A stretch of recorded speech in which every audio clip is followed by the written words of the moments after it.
नमस्कार बालमित्रांनो, आज इयत्ता पहिलीच्या मराठी विषयाची आपण लोटेबाबा ही कविता ऐकणार आहोत. चला तर मग शिकूया कविता लोटेबाबा. लोटे बाबा झोपता किती,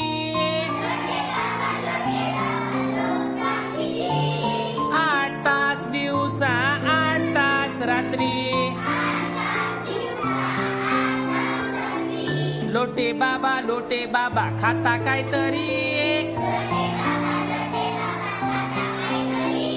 5 लिटर दुधा संगे 10 किलो पुरी. लोटे बाबा काय करता काम, काम शब्द ऐकताच मला येतो घाम. Thank you. Thanks for watching video.